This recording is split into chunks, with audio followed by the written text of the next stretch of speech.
If you work in quality control at a candy factory, you know strict safety regulations come with the job. It's why you partner with Grainger. Grainger helps you find the high-quality and compliant products your business needs to inspect, detect, and help correct issues. And the sweetest part is, everyone gets a product that's as safe to eat as it is delicious. Call 1-800-GRAINGER, click Grainger.com, or just stop by. Grainger, for the ones who get it done. Now, The Hunt Palmer Show. Yes! I feel like I've been waiting for this my entire life. You're listening to The Hunt Palmer Show on 104.5 ESPN Baton Rouge. Jolly good fun. Jolly good. Locking down the middle of the day. America's favorite daytime fun show. Live from the Mercedes-Benz of Baton Rouge studio. This is Hunt Palmer.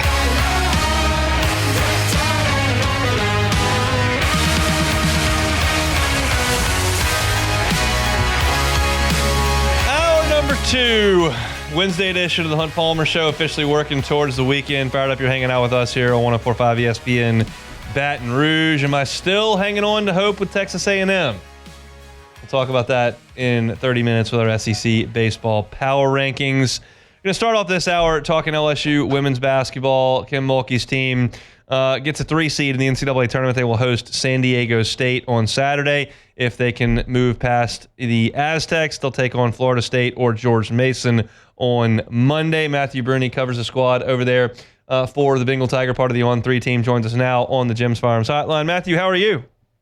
Hey, Hunt. I'm doing great. It's the best time of the year. I'm fantastic. Are you going to be able to get a nap on Saturday before you go to the PMAC? I mean, 9:15 tip time is completely unreasonable in my estimation. It is. But I don't care. I'm just so excited for everything to start, man. Basketball all day, all night. Let's get it going.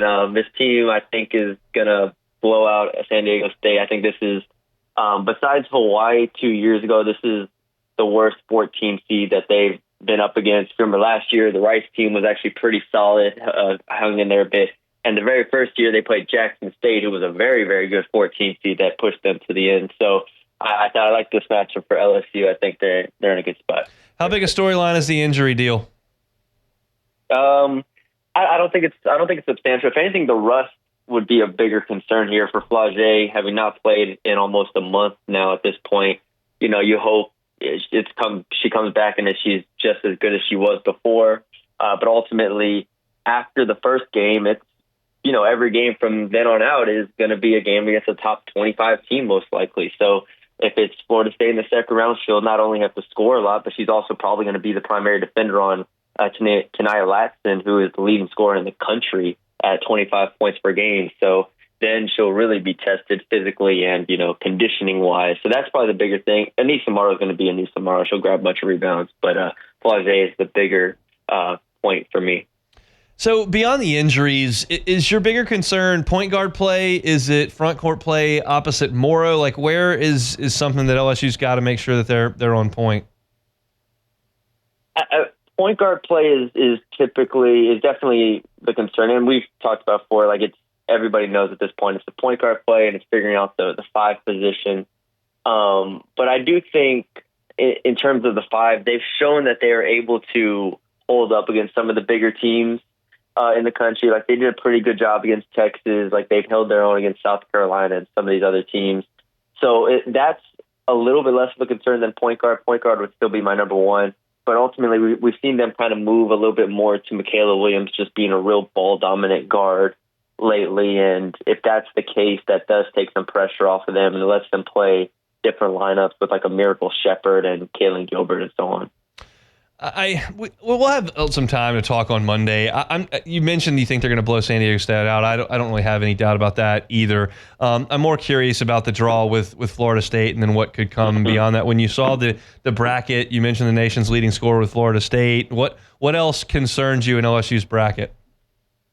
Yeah, so Florida State is, I believe, number 11 in the country in offensive rating. They're very, very good. Along with Latson, they have 2 other players that average about 15 points per game. So LSU's defense will be tested immediately there. The pace of the game should be pretty fast. So, you know, in these kind of up-tempo games, if shots aren't falling, and then you're going to put a lot of pressure on your defense there.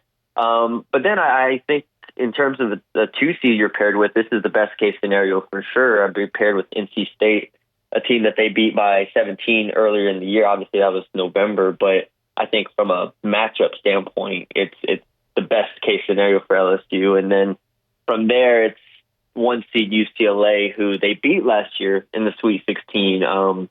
The difference is UCLA still has Lauren Betts, who is a 6'6", post, one of the best bigs in the country, and LSU doesn't have Angel Reese to go opposite her. So going back to what we were talking about with the center position, that's going to be the potential hole against UCLA that they're going to have to overcome in a big way. Sounds like you feel like they'll probably get there, and is your guess? It's anything can happen in a tournament, but you feel pretty good about their ability to get to that game? I do. A lot better than if they had, let's say, like Notre Dame as their 2 seed, or especially if they had UConn as their 2 seed. I think this is the best case for that. This is a team that's been inconsistent throughout the year, so would it shock me if NC State beat them? No. I'm not sure it would shock me if Florida State beat them. It would be very surprising. But, with the injuries, the inconsistencies at times, this is a team with a high ceiling, but also a floor that could lose in the second round. I don't think this is a team that, last year's team, I thought it had a pretty high floor just because of the talent, right? Angel and Haley and everybody. This year's team, I think there are enough holes to where if the big 3 don't come to play, then they could be out in the second round potentially. But I do also think they have a Final Four shot. It'll be interesting. We'll be certainly watching. I'm hopefully not catching you too much off guard here because news just broke, and I'm curious your thoughts on it as a basketball guy. And now everybody is reporting that NC State is going to tab Will Wade as their head coach once McNeese is bounced from this tournament. Your thoughts on that fit? I like it a lot. Will Wade, going back to the East Coast, obviously was at VCU beforehand, and has been started at Clemson and so on. I also like it from a perspective of he's getting it back into it at the ACC level, and the ACC is very, very top heavy and not much else. I mean, really only Duke, Louisville, and Clemson were good this year. So there's a lot of room to get good really quickly.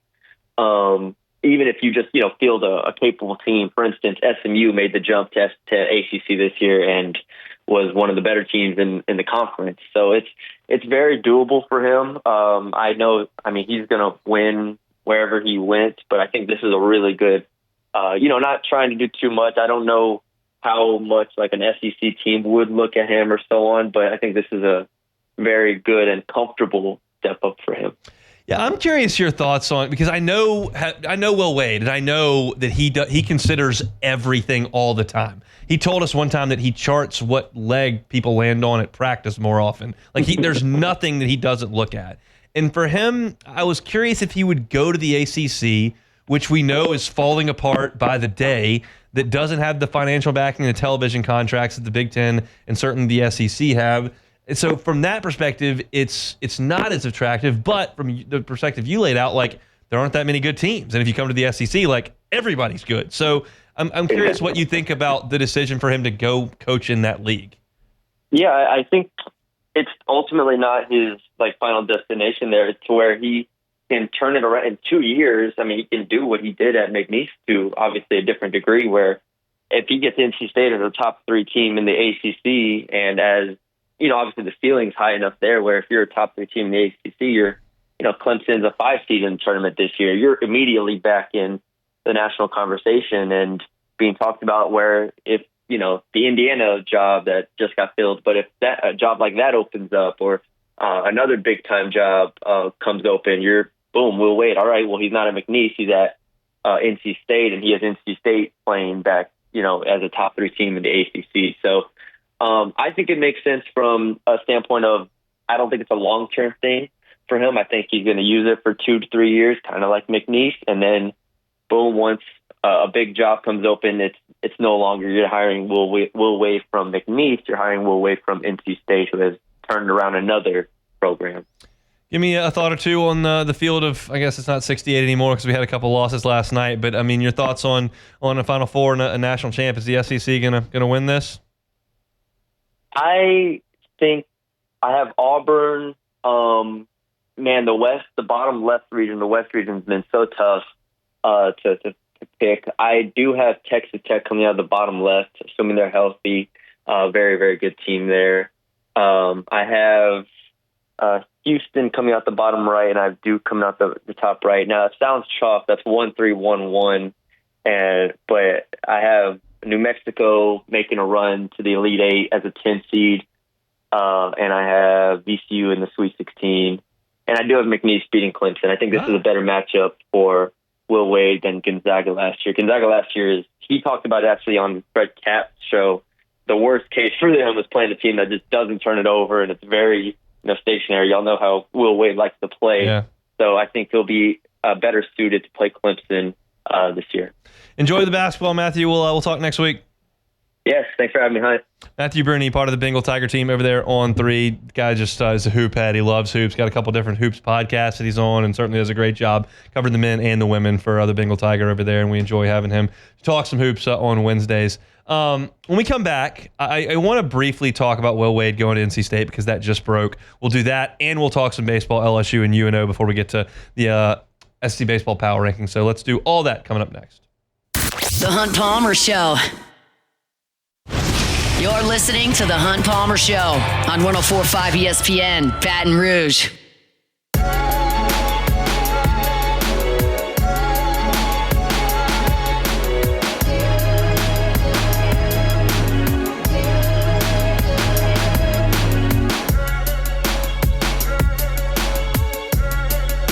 All right. If you were listening just there in the previous segment, you heard the news that NC State is reportedly going to hire Will Wade as its next basketball coach. The former LSU head coach, 2 years at McNeese, run through the Southland Conference with relative ease. He'll get his 12 seed ready to play in the NCAA tournament tomorrow against his alma mater, Clemson. He did say today at the press conference a couple things. One, that he does still watch Clemson football a good bit. He does pull for Clemson football. That's his alma mater. He said that they don't practice during Clemson games. And he also said that when he was at VCU, they don't have football. No big deal. He's at an FCS football school, McNeese, right now. No big deal. It was a little bit hairy when he was the head coach at LSU, and LSU played Clemson in the national championship game, he said. I believe he said in a press conference he was all LSU in that time. It appears that may not have been completely true. But it didn't matter because it didn't matter who that team was going to play. They were going to kick everybody's ass anyway. So they did that to Clemson, and we move on. Sounds like you're itching to say something over there. No, I was just going to say I had this the Will Wade thing where they asked him about NC State. I had it in take it or leave it because he just said yes when somebody asked him if he had talked to them. Been talking to him, and he did elaborate. I haven't seen the quote, but I haven't heard it. Yeah, I can't find any video of it. I can't either. And he said, I'm open with my guys. Like, I have talked to NC State. They know that. We're going to go play Clemson. So it appears that that's where he's headed. I'm going to be completely honest. Like, no punches pulled here. I'm thrilled that he's going to the ACC, to a school that I don't care about at all. Like, the thought of Chris Beard going to Indiana and Wade going to Ole Miss, was nauseating. The thought of Will Wade taking the Vanderbilt job last year was a little bit nauseating. Like, that's a guy that I had fun when Will Wade was the head coach at LSU, and I completely get it. Those of you who are LSU fans who say, quit talking about Will Wade, I don't care. He dug our basketball program a massive hole that we haven't gotten out of, or I get that side of it. I'm not saying right or wrong here. I'm just telling you how I feel about the situation. When Will Wade took over at LSU, he infused life into the program. We won a lot of games. We were in the tournament 3 times. I know it was mired in chaos, really the entirety of it. But I didn't care. And when I did radio spots at that point, you're an LSU alum. Aren't you embarrassed that your program's going through this? No, I'm not. Because you know who's doing the same thing? Kansas. You know who's doing the same thing? Duke. And no one cares about that. You know who's doing the same thing? North Carolina. You know who's doing the same thing? John Calipari at Kentucky. I don't care if Will Wade was going around paying people. That doesn't make me not like LSU basketball. It just so happened that you got caught up in a wiretap where the FBI was tracking AAU high school kids instead of important stuff, and LSU was a casualty. And you can talk about how LSU handled it all you want. I'm not really interested in that conversation. I just liked when Will Wade was at LSU. I liked how many games LSU won. And I didn't want him to be on the other sideline for 15 more years. And so he can go to NC State, and LSU will never play him, and that's fine. We'll see what's next for him. We just talked to Matthew Brune in the last segment. He thinks Will Wade will be there for 2 years, and he'll take a bigger job. We'll see. I was curious, as I said in the interview with Matthew there, but I'll elaborate a little bit more now that I'm not doing an interview and I'm just having this segment here. Like, I thought to myself, I go, he's not going to take an ACC job. Because the ACC is ripping apart at the seams, and their television contract sucks, and all the money and the power and the influence are in the SEC and the Big Ten, and Will Wade is from Nashville and is coached in Virginia and is coached in Louisiana and is coached in Tennessee, and he is going to want to be in this Southeast, so it's not going to coach in the Big Ten, he's going to coach in the SEC. And that's what I'd kind of resigned myself to. But I feel like, as we just discussed in the last segment, he looks at the ACC and he goes, okay, Duke's going to get their dudes every year, and North Carolina's going to get their dudes every year, and maybe Louisville's back, maybe they're not, and maybe Clemson's going to be good for a couple of years under Brad Brownell, or maybe not, but like Jim Larinaga just quit at Miami, and Georgia Tech's not any good, and Wake's not any good. Carolina just squeaked into the tournament. Like, it's not a strong league. And he might think, well, I realize that they don't have quite as much money, but NC State, likely that fan base, based on geography and program tradition, likely realizes that it is its best chance to put a good foot forward is in basketball. Like, are you ever going to be great at NC State in football? Probably not. Does anyone care about baseball? Look, Elliot Avant's done an incredible job there. And he had two of the best players in the country in 2013 when Carlos Rodon and Trey Turner were on that team. Like, he's done a really good job. They were in a super last year in Athens. But nobody cares. Like, there just aren't that many schools that care about college baseball. Sorry. You don't know anybody that cares more than me, but I understand the landscape. You're most likely to go to the boosters at NC State, and if the thought is, hey, let's pump $6 million into football and maybe we can win 7 or 8 games, or let's pump $6 million into basketball, we might be able to make the Final Four. I think that discussion's pretty quick. I think it's pretty easy. So maybe there is a chance there. I don't mind saying this either. I'll pull for NC State. I'm not going to watch them on. You're not going to become an NC State fan, Hunt, like the Bengals and the Commanders? No, not to that extent. I will pay attention. I'm not going to watch. I will check the scores twice a week, but I'm not going to watch them on Wednesday nights. But I wish Will Wade well in Raleigh. We all knew this was coming. I mean, as soon as he got to McNeese State, we were. Yeah, but the fear is he's going to Ole Miss. Yeah. That would have been awful. I could not have dealt with that. I could not have handled it if he got the Kentucky job. Yeah, that would have been tough. That's just, I can't look at that. But NC State, come on, baby, love it. The next Jimmy V. So that's Will Wade headed up to NC State to be their next head coach. We'll see if they can beat Clemson tomorrow in the round of 64. All right, I did say in the last segment that I wanted to talk about LSU baseball last night, and I'll do that now. I talked about the pitching in the first hour. Let's talk a little bit about the hitting last night. Just clinical, just awesome. Jared Jones hits it 450 feet in the first inning to tie the game. Ethan Fry, who couldn't find a role for the first 2 years on a national championship team as a freshman. Last year, tears his labrum, can't really help. Comes back this year, he's healthy, and Jay Johnson is putting him in a position to succeed, and he's succeeding. 4 home runs on the season, 2 more last night. One an opposite field missile out to right field, and one a walk-off homer in the 7th into the seats and left. He's been a revelation, and he's not the 2 or 3 hitter. He's not one of the top 4 or 5 names in the lineup. He's not in the lineup every day, but he can help, and he's filling his role. And you expect that from a kid who last year had an opportunity to either get his shoulder carved on and sit out the rest of the season and be healthy for spring ball, or gut it out. And he gutted it out because he wanted to help. And I'm so happy for him and the production that he's shown thus far. And last night was a huge night for him. Jones gets 4 hits. He was sensational. It looked like for the first time all year, Derek Curiel was gonna wear the collar, was going to be 0 for 4, 0 for 5, was not going to reach base. His last at bat, rips it down the line in right field for a double. He does reach. He's reached base in every game thus far. And LSU just continues to roll. They scored in 5 of their 6 innings last night. 6 of their 7 innings last night. They did hit in the 7th inning. That's where they hit the walk-off. They scored in 6 of their 7 innings. Double-digit hits again, drawing walks. Like, it's not about last night's game because you're facing UNO midweek pitching and they're throwing a lot of different guys at you.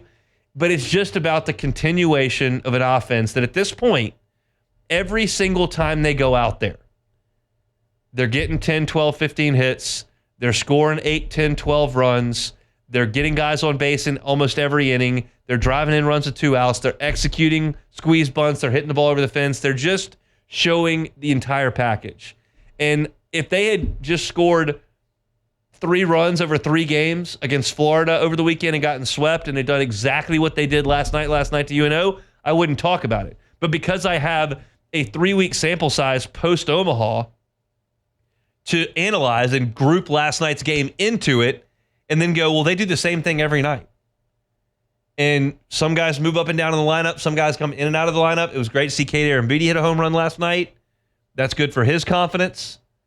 Good to see Tanner Reeves back in the lineup last night. He hit the ball hard a couple times. And oh, by the way, LSU in the game issued 2 walks and didn't have an error. So more good, clean, fundamental baseball. That's what this team is going to have to do. This team does not quite have the star power of the team 2 years ago.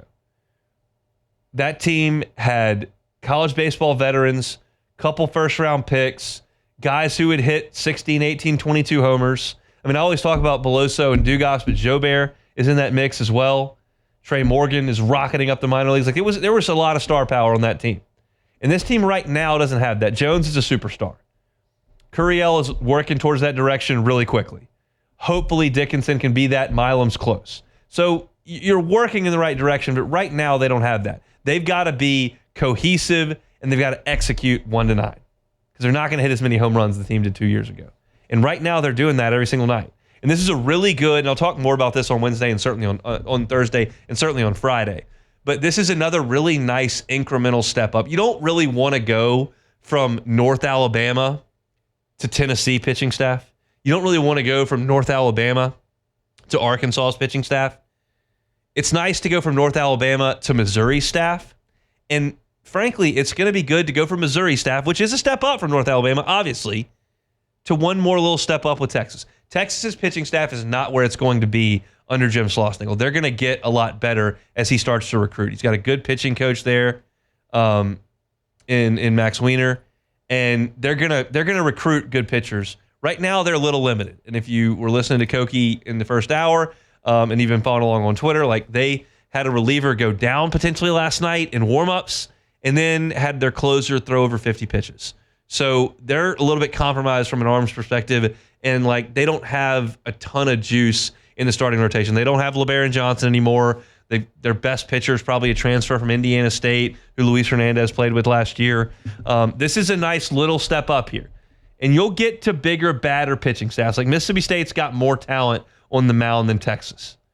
But Texas beat them last week in 3 games in Starkville. It'll be a big step up for the LSU pitching staff against Texas's bats. For the offense, which is what we're talking about right now, like another baby step up. And hopefully LSU continues the train they're on, which is 14 hits, 9 runs, execution, couple homers, sack bunt, squeeze, a lot of crooked numbers. That's what LSU is. Not a lot of strikeouts, and they were that again last night. So it's a good thing for the Fighting Tigers of LSU as they beat UNO 11-1 on Tuesday night. All right, step aside. SEC baseball power rankings when we come back. The Hunt Palmer Show. You're listening to The Hunt Palmer Show with former Texas A&M Yell leader, Hunt Palmer. Giga Maggies.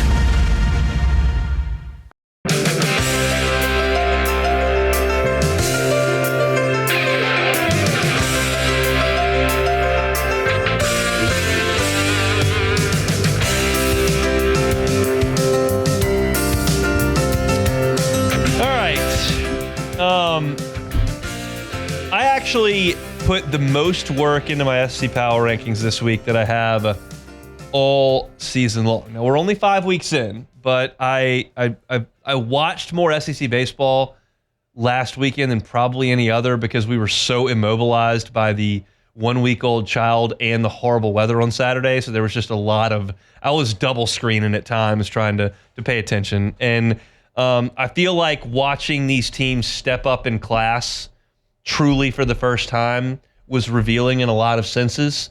I'm smart enough not to boil an entire program down and team down into 3 baseball games, but they were impactful in my rankings. So let's get to them. This week's SEC Baseball Power Rankings. Hunt's SEC Power Rankings.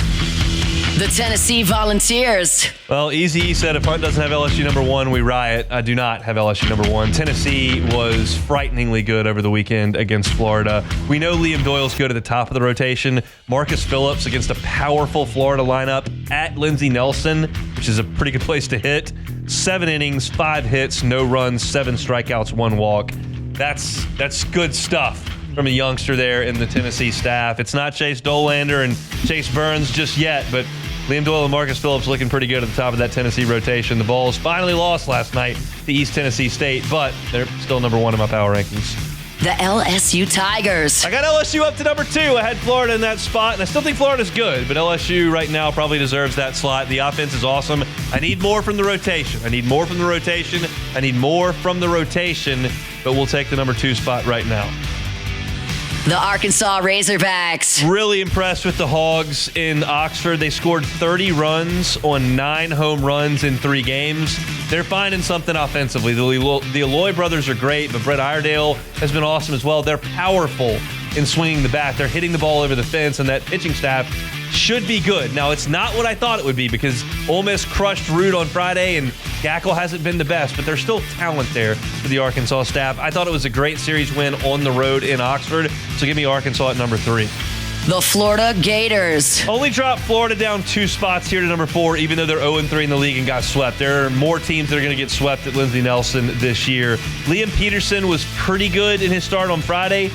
Aiden King was awesome on Saturday, and it just wasn't enough. I thought he was good enough to win the game, but it turns out that Tennessee was going to score 9 runs in the 7th inning, so he wasn't. But Florida, I think, is still a good team. They've got Birdie Donay and some of those guys that can really swing the bat.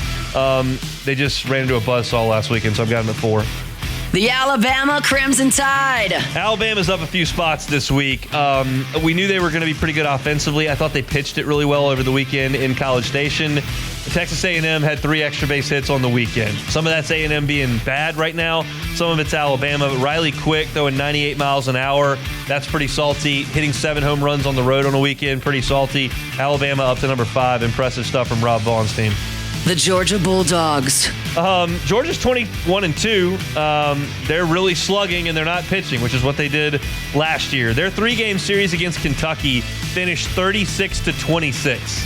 36-26. Kentucky lost 2 out of 3 and almost averaged 10 runs per game. So a lot of offense for Georgia, especially when they play in that ballpark in Athens. They're number 6. The Texas Longhorns. Texas swept Mississippi State. Really impressive. They won 8-7 in the opener, and then they played 2 7-inning games on Sunday, 5-3 and 4-1. Koki said this. It's the D1 baseball guys have said this. Texas's bullpen depth wasn't really tested because they cut 4 innings off the series, which is a big deal. But they did enough defensively and on the mound and offensively to go sweep Mississippi State. I don't think State's very good right now, but Texas is a scrappy team, and Jim Schlossnagle's a heck of a coach. He got A&M to Omaha in year 1. He's going to try to do that in Austin as well. The Ole Miss Rebels. Hunter Elliott is back. I watched his start against Arkansas on Friday night, and he looked like a dude. I mean, the basketball velocity was getting by Arkansas. The breaking ball looks good. He's always had that great straight changeup. That's a dude at the front of the rotation for Ole Miss. And they're hitting pretty well. Now, they got their guts ripped out. They were 1 out away from winning that series, and Arkansas hits the home run to take it away from them. But I think they're better than I probably thought. I've got them at 8. The Auburn Tigers. Huge series win for Auburn over Vanderbilt at home. Get the grand slam to win Game 3 and take the series over the Commodores. I've got my questions about their talent level, but I'm going to give them credit for that win over Vanderbilt at home. It was gutsy, it was gritty, and that's a nice win for Butch Thompson's team. The Vanderbilt Commodores. It makes sense that I would put Vanderbilt right behind them because they played a very evenly matched series over the weekend. Keep in mind, we've got 10 teams down and we hadn't gotten to A&M yet.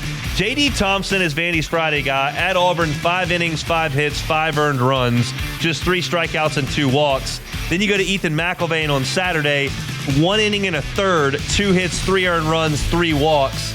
Like, that's Vanderbilt's top 2, J.D. Thompson, Ethan McIlvain. That's not what we're used to from Vanderbilt. It's just not. And so they're trying to hit their way out of that. That's a tough thing to do. They didn't hit Sam Dutton on Friday, so Vanderbilt's got some issues. They're still not terrible, but they're not a top 9 team in the SEC by my estimation at this point. The Oklahoma Sooners. Got Oklahoma at 11. Kyson Witherspoon is the reason why, because I think he might be a top 3 Friday starter in the SEC. They got work to do after him in the rotation. I like the name and the game of their leadoff guy. Their leadoff man's last name is Walk. He also hits a lot. I like it. He's a good player. I like their Friday night guy a lot more. That's why Oklahoma is at number 11. Texas A&M! All right, there's the Aggies at 12. It's bad. I mean, it's bad right now. They're 11-9. But look at what their starting rotation did over the weekend. Ryan Prager, Justin Lampkin, and Miles Patton. 3 guys in 3 games. 17 and 2/3 innings. Only 6 earned runs and 18 strikeouts. They gave A&M a chance in every game, and their offense sucks. They cannot hit. They strike out too much. They don't hit the ball over the fence. They had 3 extra base hits in 3 games. They did not score on Sunday against Alabama's Sunday pitching. I still have not buried A&M because it's a long baseball season. We know that around here from last year. It's not looking good. And when you hear Michael Early, their head coach, talk in postgame, he doesn't know what's going on. And it's a bad deal in College Station. The Kentucky Wildcats. Kentucky almost won at Georgia, but they didn't pitch worth a flip, and that's kind of what I think about Kentucky. They don't trot anybody out there that throws 95. Everyone throws 95. Kentucky doesn't. That's going to be hard to win when you're in this league that slugs like this league does, like Georgia did to them, where they scored 1 billion runs in 3 games, 36 in total. That is a problem, and I don't think Kentucky can keep up. So they almost won the series. They didn't. I got them down at number 13. The Mississippi State Bulldogs. Mississippi State loses every game they play against a decent team. All of them. And they lost all 3 against Texas over the weekend. They've got some talent that's in the pitching staff. Got some guys that throw pretty hard. I love Pico Khan at the front of the rotation. I think there are some talented hitters in the lineup, Ace Reese being chief among them. Hunter Hines was back in the lineup. He's got to get going, hit the ball over the fence. But, I mean, they're not good. They're 14th. The South Carolina Gamecocks. There's just no talent on that South Carolina team. They almost beat Oklahoma, but they lost. I don't see a Friday guy. I don't see a dominant closer. I see Ethan Petrie, who can hit some home runs, but they don't have much around him. I don't know what Coach Maneri is going to do over there, but they're not going to win a lot of games this year. The Missouri Tigers. That's it. I mean, they played better than I thought this weekend. But I just hit some home runs. They did. Over/under on Missouri league wins 6. Under 5 and 25. I think they might get 6. I was thinking 6 before you said the number. I was thinking 6. 6.5 under. I'll take 6. 5.5 over. Okay. I'll say 6. I think they're going to win 6. All right. Those are my power rankings. Tennessee at the top, LSU number 2, Arkansas number 3, Florida number 4, Bama at 5, Georgia at 6, Texas at 7, Ole Miss is 8th, Auburn 9, Vanderbilt at 10, in the 11th spot, Oklahoma, 12th, Texas A&M. Oh, my, the mighty have fallen. They are 11-9. 13 is Kentucky, 14 Mississippi State, 15 South Carolina, 16 Missouri. Just out of curiosity, I'm going to try to do this off the top of my head. LSU does play Missouri, that's 16th. LSU does play South Carolina, they're 15th. LSU does play Mississippi State, I've got them 14th. Don't think LSU plays Kentucky. They do play A&M, I've got them 12th. They do play Oklahoma, I've got them 11th. They play Auburn. They play Texas. They play Texas A&M. I've got Texas A&M ticked off. They play Tennessee. How many is that? 1, 2, 3, 4, 5, 6, 7, 8. So I'm missing 2. I think LSU plays Bama. They do. And I think LSU plays Arkansas here. So I know that. So LSU, by these power rankings, this is who LSU plays. 1, 3, 5, 7, LSU does not. Oh yeah, they do. They play. That's the last, second to last series. They play Auburn. Yes. Yes, they do. They play in Auburn. Yes. Okay, so better put, LSU plays 16, 15, 14, 12, 11. So 5 of the bottom 6 by my count, and only plays 4 of the top 7, and LSU's number 2. They play South Carolina too. Yeah, I got that. 16, 15. No, they don't play 13 Kentucky. Oh, yeah, okay. So, but yeah, I mean, by my rank, which doesn't really mean anything, I'm just here for entertainment, but by my estimation, LSU plays 5 of the bottom 6 teams in the league and misses Florida, misses Georgia. You get Tennessee at home. You get Tennessee at home, but that's just going to be a monster. You get Arkansas at home. But the schedule is favorable. You got South Carolina the last week, and that's important to consider, considering where they could be at that point.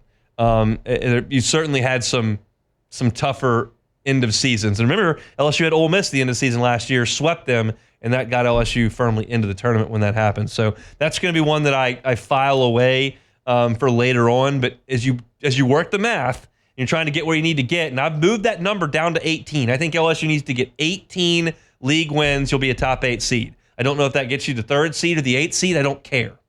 You get in the top 8. I think 18 wins does it. Right now you've got 3, and you can feel decent about 2 the last weekend, and you kind of bake that into the math as you run hypotheticals. It almost never works out according to plan, but that's why we love it. It's fun to monitor. Those are your power rankings. Let's come back and close it out. Hunt Palmer Show.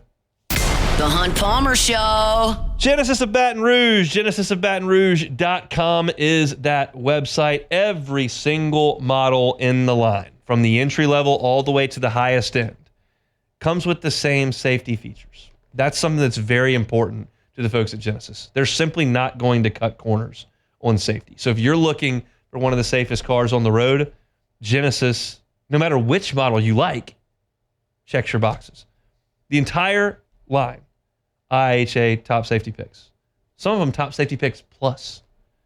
Ask the brand ambassador when you go by and see him at Airline and PQ, what kind of safety features are we talking about here? They'll walk you through the entirety of it, and you'll be impressed.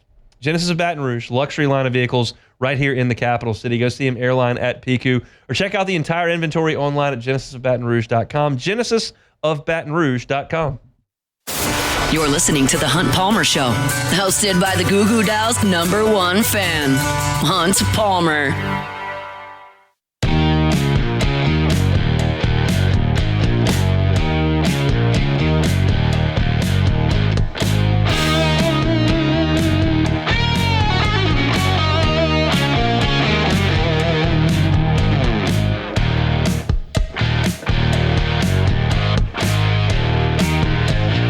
Actually, let me do a promo real quick. I should have told you that before we got back from the break. It would have been preferable if you would have told me that, but you didn't. So, but now what are we going to do? We're going to do a promo now, and guess what? Guess what it's going to be for, Hunt? I bet it's for the bracket challenge. It is for the Vex European Bracket Challenge. Head over to LouisianaSports.net now to get your picks in before the first game begins tomorrow, March 20th.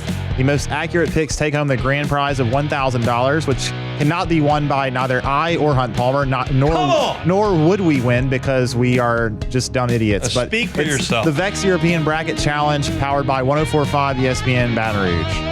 It takes a sharp basketball mind like mine. A sharp basketball to come mind. up with 4 1 seeds in the Final Four, as I have done. Not just anybody can do that. You're right, because I don't think many people would do that actually. Because it has very rarely happened, if ever. I went through my bracket in less than 2 minutes. And that's the best way to do it. Yeah, and usually my bracket looks about exactly the same. I've got some 12s. I've got one that has a 12 versus a 13 in the second round. Oh, yeah. Wait, are you talking about UC San Diego and Yale? Because that's what I got. You got Yale playing A&M. The Bulldogs. No, they're playing. Yale's playing Drake, Auburn, but I think Or no, they're not. Yale's playing A&M. Yale's playing A&M. That's right. That's who LSU played with their good team. They played Yale in the first round. Yale had an NBA guy on that team. I think Yale has an NBA guy this year too. Yeah, how about that? So I usually have a 12 versus 13 in one bracket. I usually have a 12 seed going too far. Usually have 1 8 seed beating a 1 seed.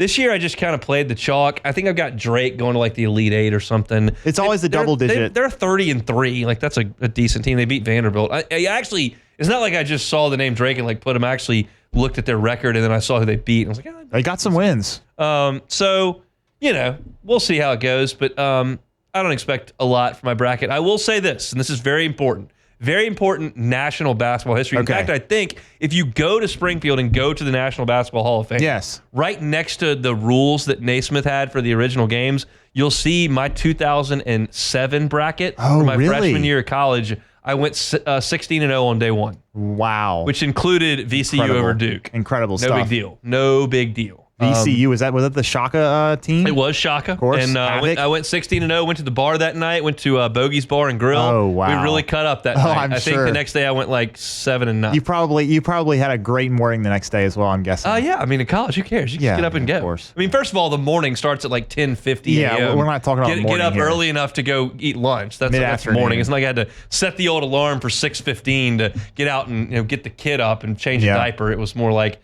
wake up at 10:15 and go eat lunch. How about a few take it or leave it's here? We don't have a lot of time, but I'll just go through them real quick. Did you see Scotty Scheffler's Masters dinner? See it. He did the same It's basically the same thing. I don't remember the ravioli bites, which no, they weren't. Sounds the perfect Scotty for style sliders. Yeah, the Scotty Cookie served skillet. Scotty style sliders, and then we got the cookie skillet. People were clowning him a little bit. They were putting like Texas Roadhouse putting chain restaurants on the top. There was some smack being talked. Don't sleep on the black and redfish. All right, that's a good Texas Louisiana thing. Let me tell you, if there's a ribeye on the menu, I am sleeping on the black and redfish. Yeah, of course, Just of course. Comatose on the black and redfish. Wood-fired cowboy ribeyes. That sounds pretty awesome. I mean, yeah, absolutely. I would definitely the chili. I could probably do without.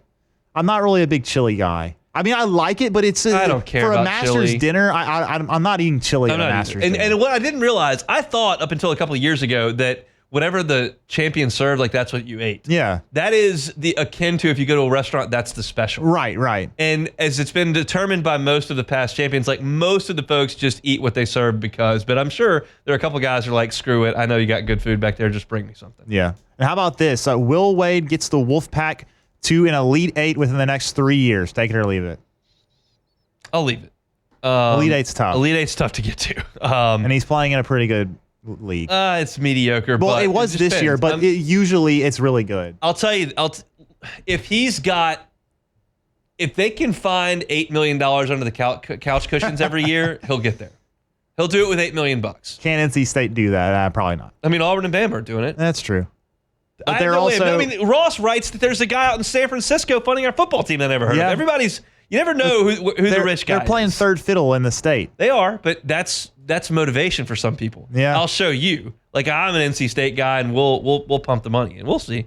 As I said, like, I'm glad he's not going to the SEC. That was thing one for me, and I'll pull for him from very much afar, and probably won't be able to name one player on his team as of March of next year. But we'll see.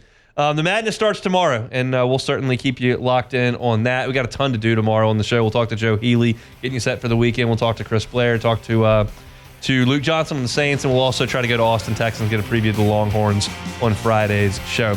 All right, enjoy the evening. Have a good one. Matt's going to drive you home on AFR coming up next. We're back tomorrow, same time, same place, for a Thursday edition of the Hunt Palmer Show. The Hunt Palmer Show.